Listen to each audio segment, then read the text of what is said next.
మిర్చి రైతులకి ఒక బ్యాడ్ న్యూస్. మిర్చి ధరలే అసలే దారుణంగా పతనం అయిపోయి ఒక రైతుకి 2 లక్షల నుంచి 3 లక్షలు 4 లక్షలు 10 ఎకరాలు వేసిన రైతు అయితే 15 లక్షలు కూడా నష్టపోయారు.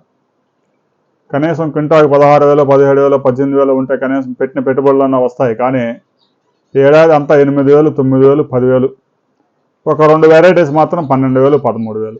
అది గ్రామీణ ప్రాంతాల్లో పొలాల దగ్గర కళ్ళాల దగ్గర అయితే 11,000 11,500.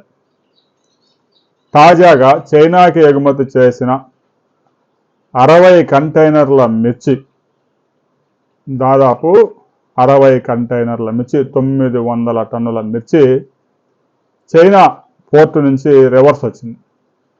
రసాయనాల అవశేషాలు విపరీతంగా ఉన్నాయి, సల్ఫర్ ఉంది, బెంజిన్ ఉంది, పాదరసం ఉంది అంటూ రకరకాల రిపోర్ట్లు తీసి ఆ విష రసాయనాలు ఉన్నాయి, మీరు తీసుకువెళ్తారా మమ్మల్ని తగలబెట్టమంటారా అంటూ అక్కడ అధికారులు నోటీసులు ఇచ్చారట. గుంటూరు నుంచి ఎక్స్పోర్ట్ చేసిన అధికారులంతా, గుంటూరు నుంచి మిర్చి ఎక్స్పోర్ట్ చేసిన వ్యాపారులంతా విజయవాడలోనే కస్టమ్స్ కమిషనర్ని కలిశారు. చైనాలో ఉన్న ఇండియన్ అంబాసిడర్ భారత రాయబార కార్యాలయాన్ని సంప్రదించారు. ప్రస్తుతానికి ఆ కన్సైన్మెంట్ ఒకటి తీసుకోండి, ఇంకా తర్వాత మేము ఎక్స్పోర్ట్ చేస్తే మీరు తీసుకోవచ్చు, లేదంటే లేదు అని ఒక లేఖ అయితే పంపించారు. చైనా అయితే స్పందించే అవకాశం లేదు. 80% కస్టమ్స్ డ్యూటీ కూడా వేశారు. అంటే భారతదేశం నుంచి మిర్చి దిగుమతి చేసుకునే ఆలోచన చైనాకి లేదు. ఏదైతే 2 వెరైటీస్ నుంచి చైనా ఆయిల్ తీస్తుందో ఆ వెరైటీస్ మాత్రమే దిగుమతి చేసుకుంటూ ఉంది. అవి ఎక్కువగా ఆంధ్రప్రదేశ్ తెలంగాణలో పండుతాయి కాబట్టి తప్పనిసరి పరిస్థితుల్లో ప్రపంచంలో ఏ ప్రాంతంలో దొరకని ఈ వెరైటీస్ని దిగుమతి చేసుకుంటూ ఉంది. ఈ ఏడాది కూడా దాదాపు 3 లక్షల టన్నుల దిగుమతి చేసుకుంది. తక్కువ ధరకు వచ్చాయి కాబట్టి వేసుకెళ్ళారు. 8,000కి 9,000కి 10,000కి సరికంతా లాగేశారు. ఇక లాస్ట్లో చివరిలో రసాయనాలు ఉన్నాయంటూ జూన్ నెల వచ్చిన తర్వాత గత వారం పంపించిన కంటైనర్స్ మొత్తం రిజెక్ట్ చేశారు. వ్యూహాత్మకంగా చేశారు. దాదాపు ఇప్పటికే సరుకంతా వెళ్ళిపోయింది. సహజంగా చైనా పోర్టుకు వెళ్ళిన తర్వాత ఆ సరుకు దింపి గోడౌన్స్లో పెడతారు. గోడౌన్స్లోకి వెళ్ళిన తర్వాత ఫుడ్ సేఫ్టీ అధికారులు అయితే ఫుడ్ కనుకైతే తినే ఆహారం కనుక ఫుడ్ సేఫ్టీ అధికారులు శాంపిల్స్ తీసుకొని ల్యాబ్ పంపిస్తారు. 3 రోజుల్లో రిపోర్ట్లు వస్తాయి. రిపోర్ట్లో ఏ అవశేషాలు ఉన్నాయనేది క్లారిటీ వచ్చేసింది. ఇంకా తర్వాత అక్కడి నుంచి గోడౌన్స్ నుంచి రిలీజ్ చేస్తారు. అయితే ఇటీవల చైనాకి వెళ్ళిన ఈ 60 కంటైనర్లు షిప్పుల నుంచి దిగుమతి చేసి గోడౌన్లో పెట్టారు.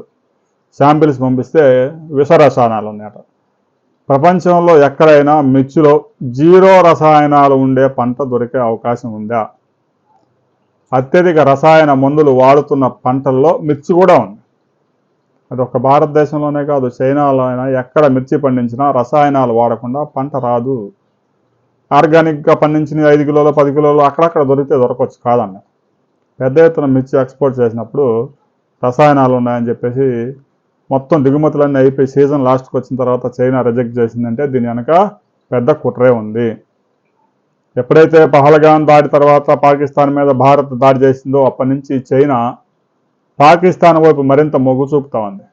చైనా సరఫరా చేసిన ఆయుధాలన్నీ అక్కడ తుస్సుమన్నాయి. దీంతో చైనా కూడా భారతదేశం మీద బాగా యాంటీగా ఉంది మొదటి నుంచి. భారతదేశం నుంచి ఎలాంటి వస్తువులు మనం దిగుమతి చేసుకోవద్దు అనే ఒక నిర్ణయానికి కూడా వచ్చారు. కేవలం ఒక భారతదేశం నుంచే కాదు, అమెరికా నుంచి కూడా చైనా ప్రతి రంగంలో స్వయం సమృద్ధి సాధించాలనే దిశగా ప్రయత్నాలు చేస్తూ ఉంది. వ్యవసాయ ఉత్పత్తులు కూడా అదే పరిస్థితి. భవిష్యత్తులో భారతదేశం నుంచి కానీ అమెరికా నుంచి కానీ చైనాకి వ్యవసాయ ఉత్పత్తులు అసలు వెళ్ళే అవకాశమే లేదు. మిర్చి రైతులు మనం ఉదయం కూడా ఒక వీడియోలో చెప్పుకున్నాం.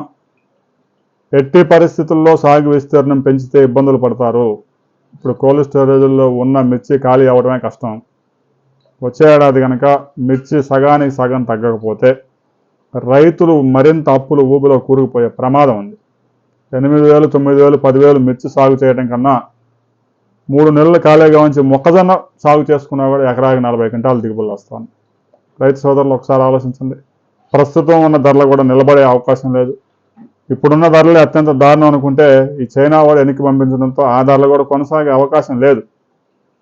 ఎక్స్పోర్ట్స్ ఉంటేనే కనీసం ఒక 1,000 రూపాయలు 500 క్వింటాకి పెరుగుతుంది. అసలు ఎక్స్పోర్ట్స్ లేకపోతే దేశీయ మార్కెట్ అంటే 9,000 10,000 11,000 అంతకంటే పెరిగే అవకాశం లేదు. రాబోయే రోజుల్లో చైనా దీని మీద ఎలాంటి నిర్ణయం తీసుకుంటుంది అనేది ఇంగ్లీష్ మీడియంలో వచ్చిన తర్వాత మనం మరో వీడియోలో తెలుసుకుందాం.